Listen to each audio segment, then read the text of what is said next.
Let's talk now about the first destruction of the temple, which was Solomon's temple.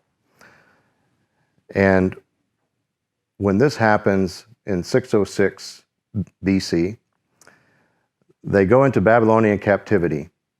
And we see them in Babylonian captivity in the book of Daniel. And we see that they would be in captivity for 70 years.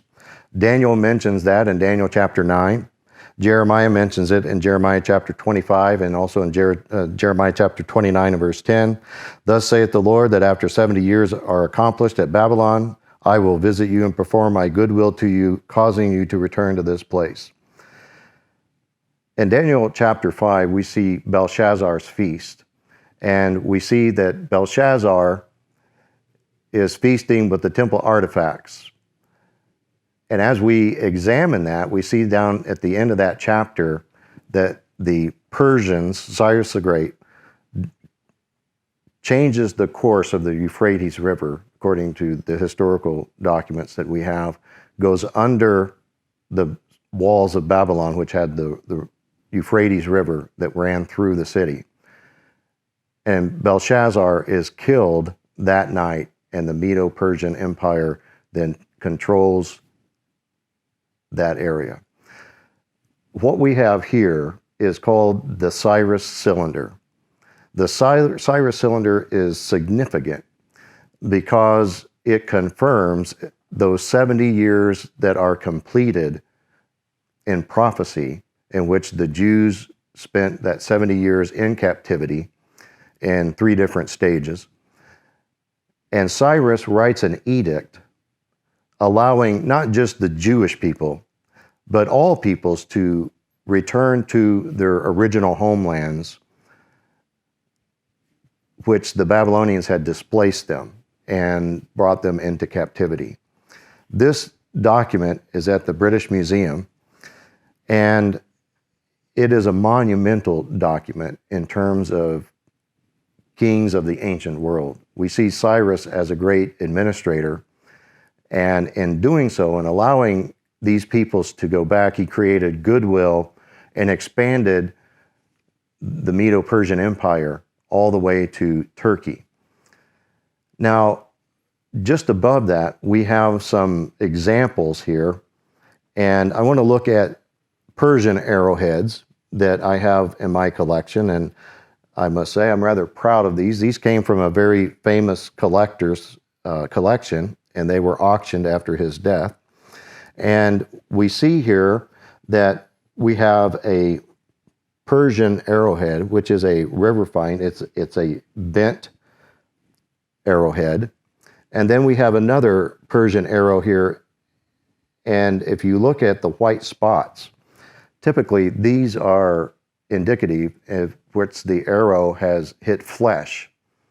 And then to the right, we have a Greek arrowhead, which is a river find, and it is battle scarred, and there's evidence on the arrowhead itself where it hit metal during battle as it was shot from the arrow.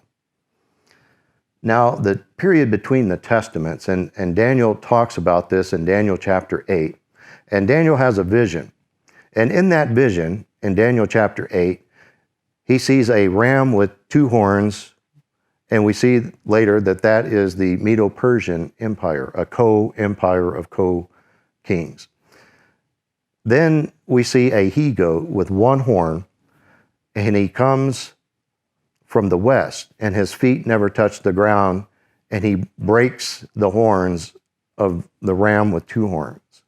And he takes over his kingdom, and he stomps, and we see that that is the Greek Empire. And we know that that is Alexander the Great. Alexander conquered most of the then known world and never lost a battle. Back behind me here is an illustration of one of the 2 battles. There were 2 battles, Issus and Gaugamela. And this is a representation of the Battle of Issus, the first battle that he has with Darius III. And this mosaic which is rather large. It was in a courtyard, and it was discovered in the area of Pompeii at the city of Herculaneum. It was discovered in the house of the faun, because there was a faun there in the yard, in the courtyard. And there at the villa in the back, they found this beautiful mosaic, and it uses 1.5 million pieces of tile the size of your thumbnail in 4 colors.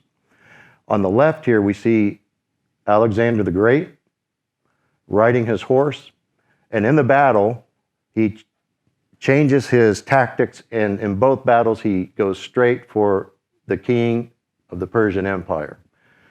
And we see Darius here in his chariot. You see the charioteer trying to turn and flee the battle.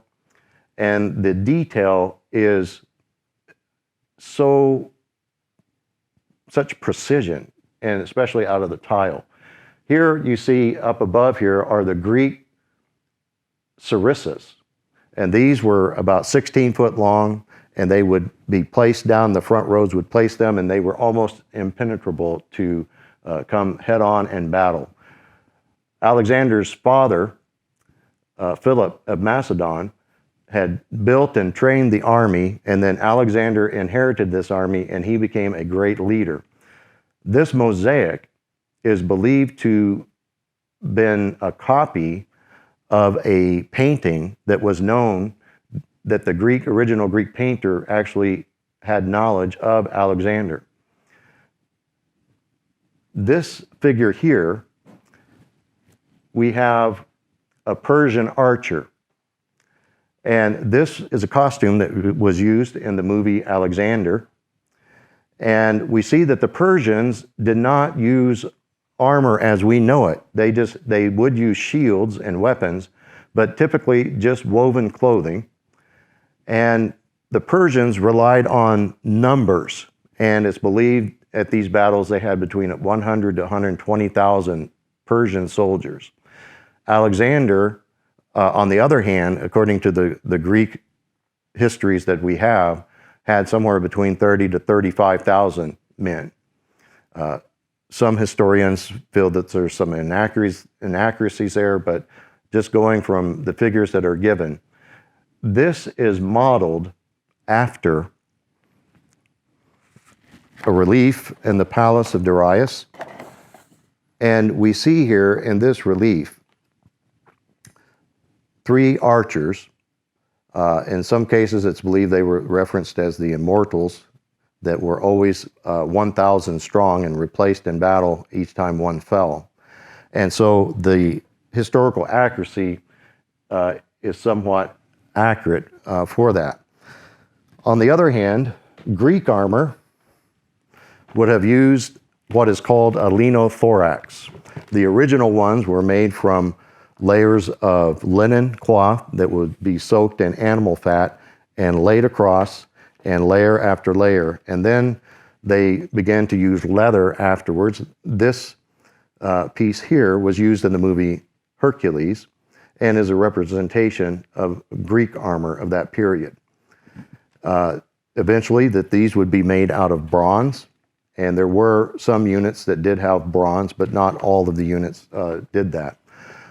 We see that in the Roman gladiatorial events, they would sometimes like to use, the gladiators would use ancient Greek armor and weapons in some of their events, but it was not typical of the Roman armor that was used in battle in the field.